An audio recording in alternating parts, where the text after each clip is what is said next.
Good morning. How are we today? Hope you're enjoying the show. And if you're not, keep watching. It gets better because the older I get, the better I was. And I plan on getting a lot older, which means I plan on getting a lot better. That's poetic. You know, serendipity, things happening by chance, randomness, does it really work that way? You ever talk about something and then have it happen? I just told my kids this story a few days ago, and the next thing I pulled out of the box, the magic box,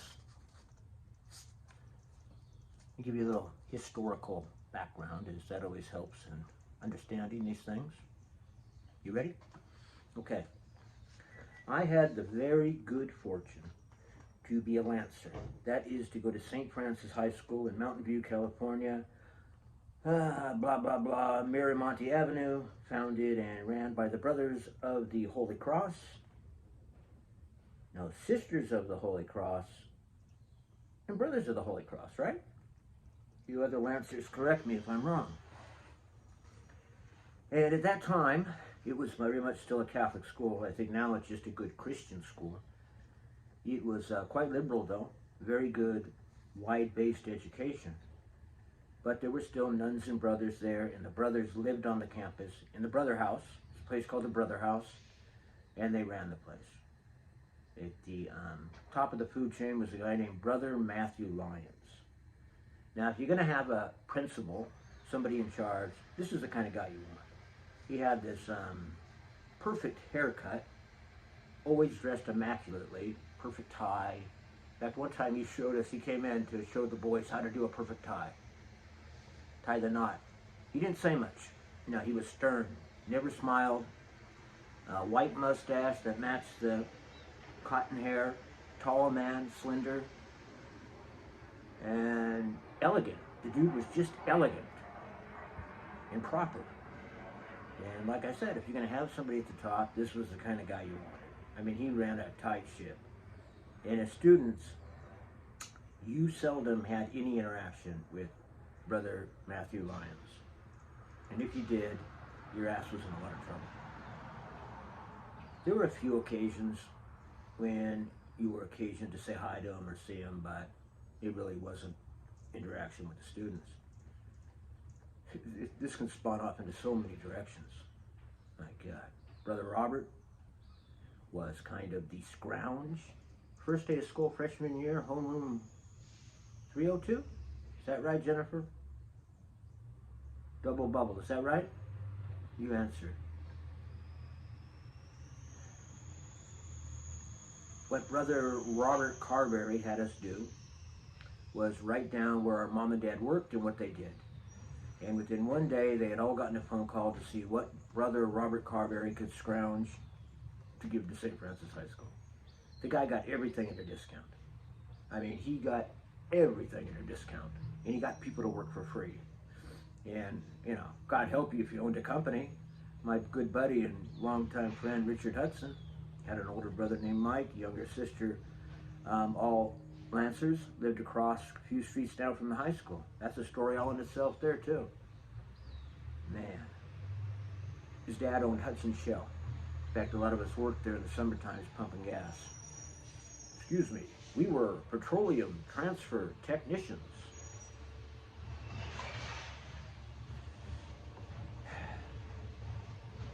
Yeah, that's how it worked. Anyhow, at the Western Roundup, which was the St. Francis High School big-time fundraiser event of the year that drew people, church carnival, okay? Except blow it up. Give big prizes, big bingo, carnival games, and Ferris wheel, and roundabouts, and, you know, kissing in the bushes, and whatever, okay? And the wine booth, on the prize for the giveaway of the Western Roundup tickets, which each student was given a booklet of. I think we were given 20 or 40. Wasn't it like 40? Other Lancers, help me out here. And you were supposed to sell the tickets, or you could wink, wink, give them back when you didn't sell them. The percent of students who gave any ticket back I don't know if anybody did. It was kind of blackmail. If you didn't sell them, then your parents were kind of forced to buy the fucking thing. Because it was an embarrassment to return the tickets. First prize drawing with some cats. Excuse the noise, the garbage man's outside. Hey, you won. How you doing, buddy? Thank you. All right. See you later.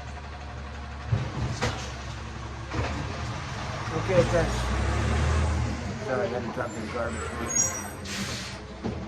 He's still picking up garbage. You know they don't pick up garbage. There's a machine there right now. It actually weighs the fucking garbage can when he picks it up. But the other day they wouldn't take the garbage can because they said it weighed too much. So I tried to bribe Juan there. I offered him a cup of coffee and, you know, you want to use the bathroom with something on? You know what Juan told me? You can't do it. Because they weigh the truck and he'll get fired.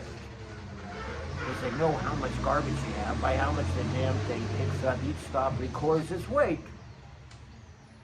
Thank God for the smartphone, huh? Now they're weighing our garbage. Gives me an idea. Bob, call me later on. We're going to do something to the garbage. Had to return those Western Roundup tickets. So anyhow, on the deal, first prize was a big cash sum. Second prize was 4 radial tires. Brought to you by free tires and installation from Hutchison Shell, donated by Ray and Mary Hutchison. Okay, and they did that from when Mike was there to when Susie was there and Rich was in the middle. So they probably did this for a good 6 or 7 years. And you go to Hutchison Shell, which was a big, big shell station. You know, it had 4 bays, made a lot of bucks in the back room. And that was the first prize. And they were good tires, they weren't junk. I mean, at this time, Shell sold good tires, they were kind of expensive. Well, you know what the damn school did after Susie had graduated? They didn't bother to ask Ray. He'd done it for 7 years already. Why do I got to ask him, right? They just printed it on the ticket when he didn't have any kids there. Now, you still got, was that second or third place? Well, whatever. You still got 4 radial tires installed, balanced by Hutchison Shell. What a bunch of assholes. Well, Ray only gave away 1 for free there. He was a good man. Now, Rich's son. All right, Richie, you call me when you see this. We'll discuss those things, okay? Okay, Sonny Bubbles. Anyway, I digress way off again. I apologize, but not really. These show up. St. Francis High School. Okay, cut to the chase here. Senior year. Each senior goes on what they call a senior retreat, which is kind of a big deal. You go for 3 days. Friday night, Saturday night, Sunday till mid-afternoon, and then you come back. And it's in a really nice place, a retreat center like El Rancho up there in Los Altos Hills. But I think we went to some place. Could it be as far as San Juan Bautista? What do you guys help me out? I don't remember. But before going on the retreat, you were given letters from the faculty. Now, I don't know if I was special or you guys got this too, but my 2 letters are from the Dean of Men and the Dean of Women. Father John Bitterman, Dean of Men, Sister Joanne, Dean of Women. So these were 2 high-ranking people, right? Well, him, I know why John Bitterman sent me this, because I was in his office every other day as one of the usual suspects. Anytime anything went wrong at the school, let's round up the usual suspects. And don't forget to get Mr. Lewis on the shoulder so we can squeeze him until he squeals. No, I never squealed. I should have squealed on you that time, though, Ray. I really should have. I shouldn't have took the rap for that. Ladybugs? Ladybugs? He let go 1,000 ladybugs in the 200 room. 1,000 ladybugs in the 200 room. I didn't have anything to do with it. But being on the usual suspect list, as Claude Rains said, Roy, I think this is the beginning of a beautiful friendship.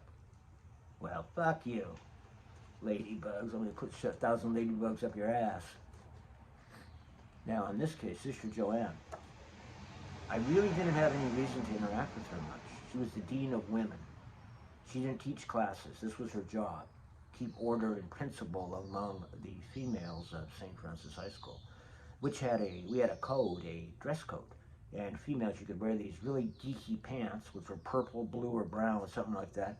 Or you could wear a skirt, which was a pastel color. But the skirt could be no more than, was it 2 inches, girls, from your knee?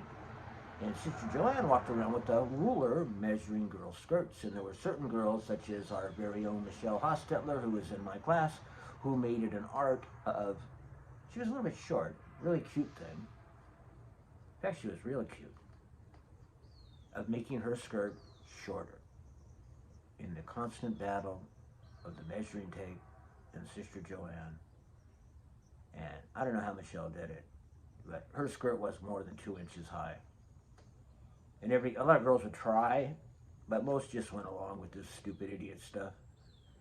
You know? I mean, what happens if you had fat legs, huh? I don't know. You tell me.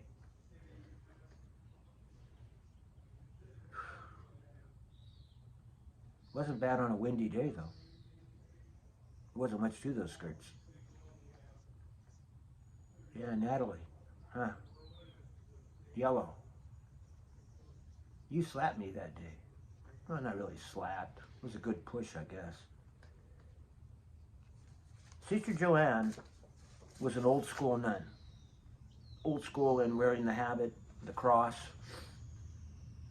She was one of these nuns that were caught between the old and the new. This is what happened. It happened to the nuns, the Sisters of the Immaculate Heart of Mary down at St. Cyprian's, right down here where I went to grammar school too. For generation upon generation upon generation upon generation, there's this line of little good Catholic girls going into the nunnery, right? And there's lots of them, penguins, lots of them, different kinds of outfits, the Sisters of Notre Dame, the Sisters of Charity, Sisters of the Holy Cross, Sisters of the Poor Clares. There is sisters of everything. And then all of a sudden, mid-1970s, sisters like Joanne, like the ones I had, Sister Andrew, those nuns down there, all of a sudden, there's nobody behind them. They're looking back. In the blink of an eye, the nun conveyor belt stopped. Young girls weren't becoming nuns anymore. They were nuns. The brothers had dried up a long time ago. I can see this is going to go way too long. But you just listen, because it's real interesting. Factual knowledge, too. U.S. history, brought to you at no cost by Mr. Saturday Night, who's sitting here on Tuesday morning with nothing to do. Well, whoop-de-doo. I think it was the change in the zeitgeist. You like that word? That's a good word. Zeitgeist. Yeah, it's a real word. Don't gotta look it up. It's a real word. And I am smarter than you, Bob, so just shut up. And the rest of you, too. Yeah, I know I got you beat by a mile. Wasn't always that way, though. I was a lousy student. Freshman and sophomore year. That's where this comes in, too. Did you guys know, you other Lancers, that there were about 30 of us in the starting class of 1980, the freshman class of 1980? It was about 35, I think, that were remedial students. Remedial students. I bet you didn't even know that. Jennifer, anybody else on this, Facebook or whatever, except you and me, that was in our class? And you got remedial math and English. The rest of you were mainstreamed with the rest of the school. And by sophomore, junior year, you were into the flow or you were out. Of course, you knew there was accelerated, right? And ultra accelerated, like Miranda Al and, those people, Christine and those other people who were real smart way back when. But it was remedial. And that's where Brother Robert came in. Brother Robert really wasn't a teacher. He was the scrounge. And he taught Algebra 1. Well, I didn't learn anything about algebra. What I did learn was how the school worked, because Brother Robert was the scrounge. And we often were called out of class. That's not correct. We went with Brother Robert out of class to go take care of whatever project he was working on. Food drive? Yeah, remember we used to bring in the cans and stuff and weigh the food, a big contest between all the classrooms of who's going to get the food drive prize? Well, we moved all the damn food. Brother Robert was always pulling us for some project. Moving desks, doing this, doing that. Doing everything but learning algebra, which is what we were supposed to be doing because we were in the remedial class to start with, right? But it was a good experience. We learned how the school worked. That was a real good experience. Which brought me into contact with Brother Frank, Brother Rudy, Brother Raymond. Did you guys even know there was a Brother Frank or a Brother Raymond?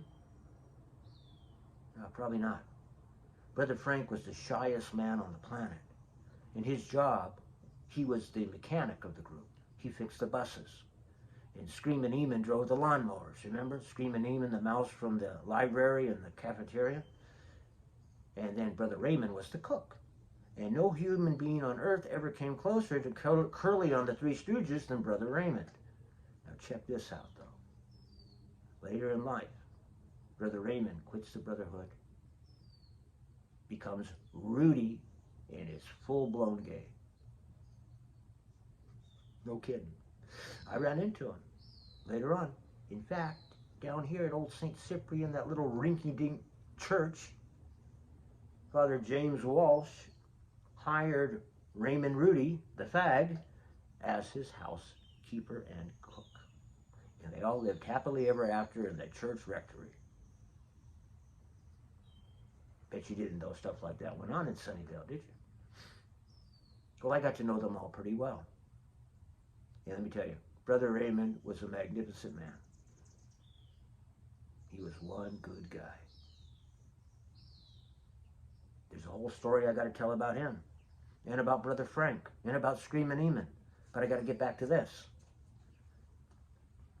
So, Sister Joanne starts, and she was an old school nun caught in both worlds, trying to be the old school when it's like they dried up. And I think it was the zeitgeist where I started at the time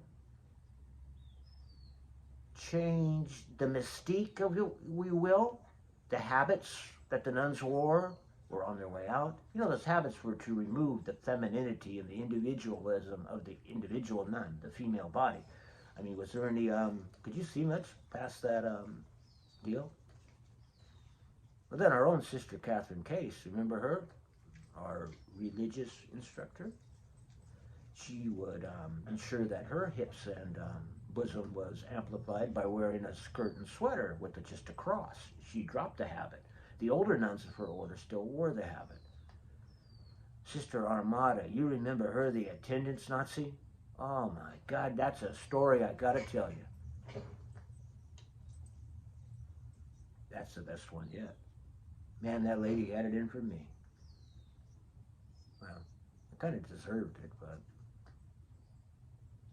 usual suspect. But I was a good boy. Back to this. Sister Joanne got a ration of shit from the girls. She wasn't well liked, and she knew this. And she was kind of a stuffed shirt. She really was. I mean, her personality was, went from white bread to Wonder Bread to Kirkpatrick's bread. Personality was zip, and she was awkward in talking to young people. She was awkward. Bitterman, on the other hand, he was cool, drove a Camaro, had boxing gloves, had all these toys in his office. Back later in life, Brother John Bitterman baptized 3 of my children. Kept in touch with them. That's quite an honor.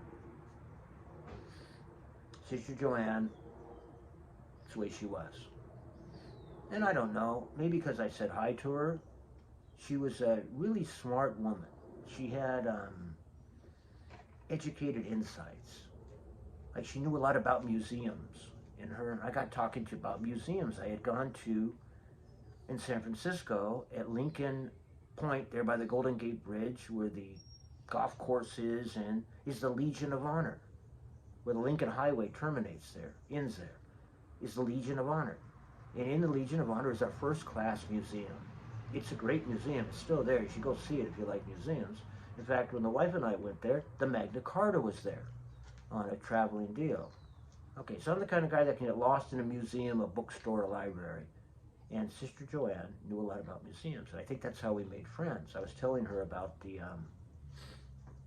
my visit to the Legion of Honor, which is a monument built by Spreckles, the Sugar King. You know, the C&H, Sugar Cane, Sugar from Hawaii. In fact, I think I got Hawaii right here, don't I? Don't I have Hawaii right here? Yeah, here it is. Oh, yeah. There's God, Jesus, Fred Flintstone, Barbarella, yeah, whatever. So, yeah, Spreckles the Sugar King built the Legion of Honor. In fact, there's a town called Spreckles. It's in the Central Valley somewhere. Sugar beets, not sugar cane. And that's how we became friends. I think because a lot of the girls didn't like her. And for some reason, I liked talking to the lady. Her and I kind of bonded. Sorry I'm going too long, but this is important. Well, and she knew I was struggling, academic-wise. Freshman and sophomore year, I really struggled. But something happened junior year. The light bulb went on in my head, and all of a sudden I could read, and the fog cleared. Jesus, man, I'm in the 3.0 club finally. This is what happened. Okay, this was on the track team. That's a lot of you know. And we had one damn good track team. Thank you, Tom Tewitt, John Dozier, and the other assorted guys. I saw at the school they named something after Tom Tewitt. I think they named a light post after him. What are they going to name the grass blades next? And 3 out of the 4 years, we won the whole enchilada. We were good, really good. And sophomore year, there was a rule at St. Francis. You had to have a 2.25, was it, or better, to do any extracurricular activities. Remember? Mother Lancers helped me out if I got that wrong. It wasn't regularly enforced because it didn't have to be, but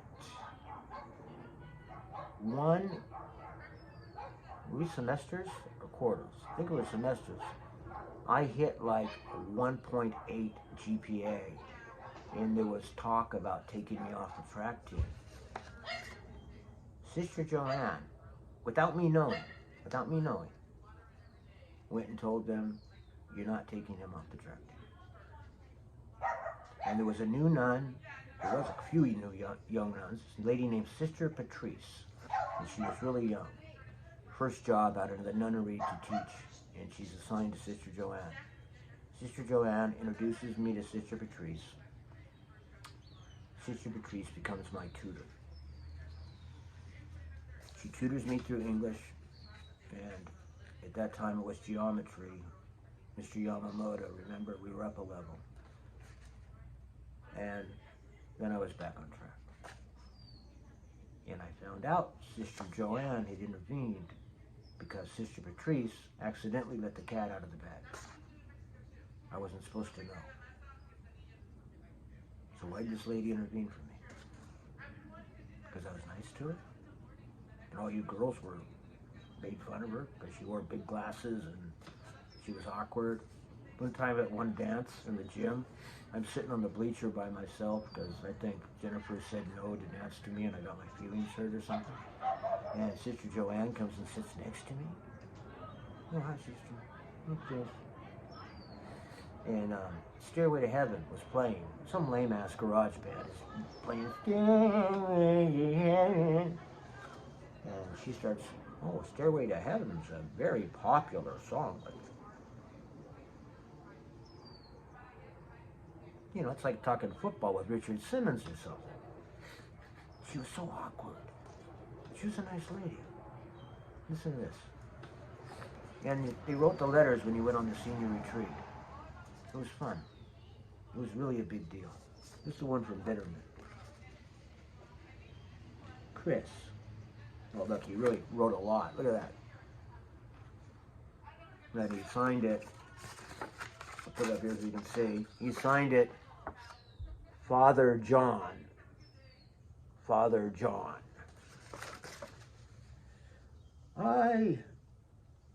It with loud, oh no, here, I don't have my glasses on. It was good to see you this year, Christopher, as so many times in my presence. I think that's a rub. After the retreat, I will be seeing you much less.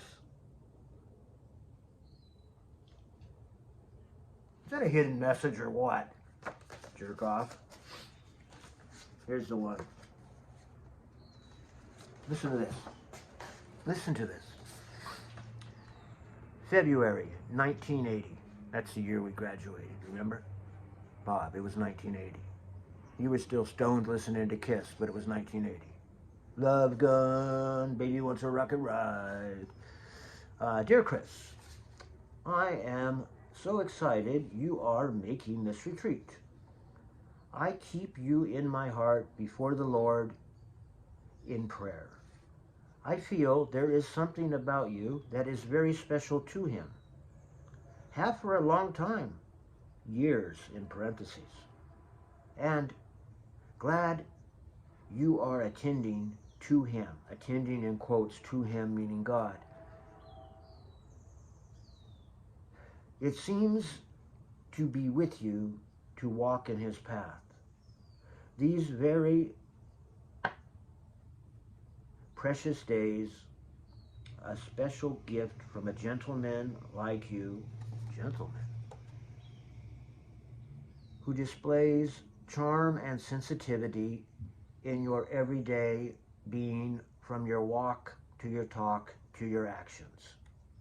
Damn, I haven't had a compliment that good in a long time. Man, that was good. And as you know, I was so impressed and proud of you to watch your performance and your role as an actor in the spring play. I am grateful to have witnessed your growth to the man Christopher Lewis from the boy Chris Lewis. What she's talking about is we did the play. Yeah, I was in the drama club. Too Tall Tomlinson was the drama teacher. There's another story all on your own. The wacky English teacher was the drama teacher.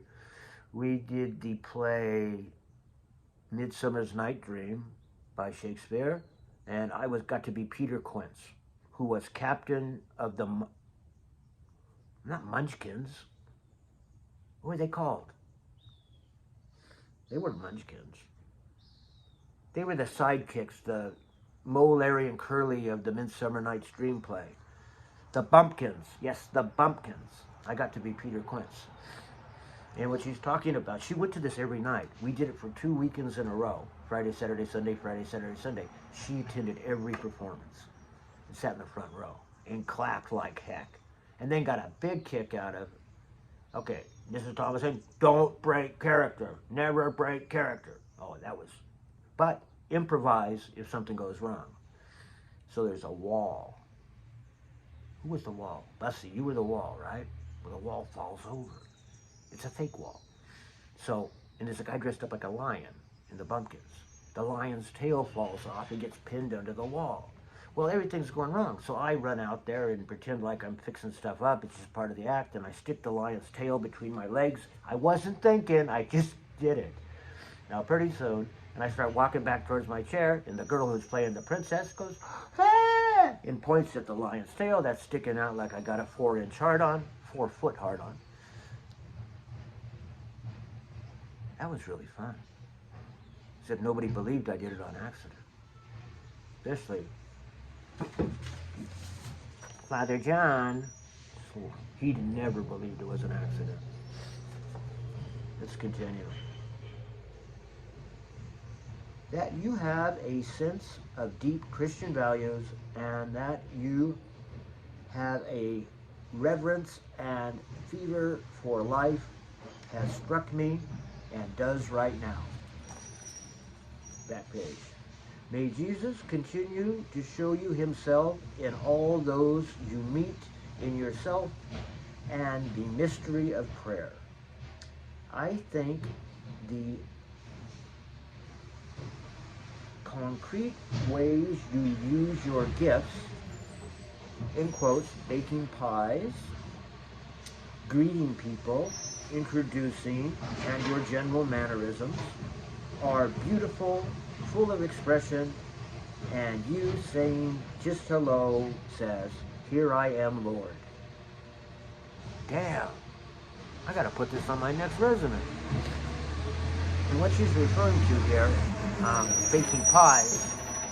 I worked in Marie Callender's pie shop number 34, Sunnyvale, California, down on the El Camino there.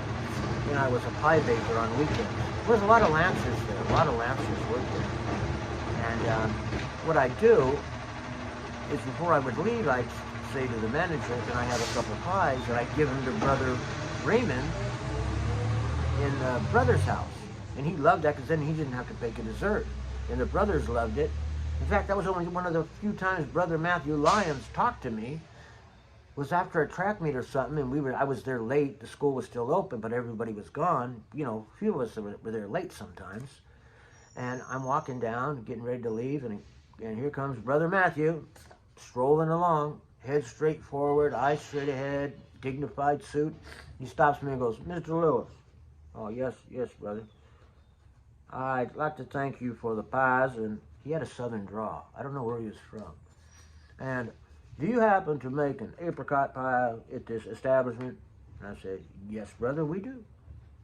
May I make a request next time you bring one? Because I do like apricot pie."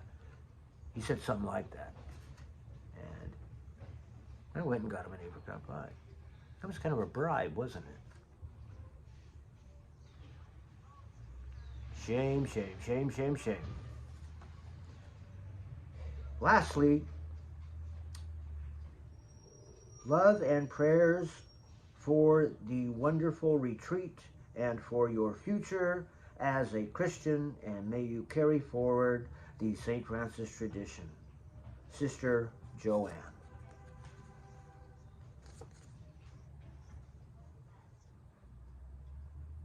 Here's the front of the card.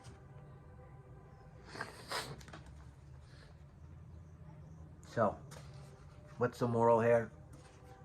I told you, I'm extremely grateful to have attended that school. Supreme privilege. The older I get, the luckier I was. That the brothers and sisters were still there. That I got to meet so many of them. And you assholes too. The Lancer community. I mean, you're all pretty good. Even you stuck up Woodside and Saratoga, Los Altos Hills. No, you Los Altos Hills people were a bunch of stuck-up assholes. Just kidding. Well, a couple of you were. Thank you for listening. Thank you, Sister Joanne. You're a good friend. Thank you.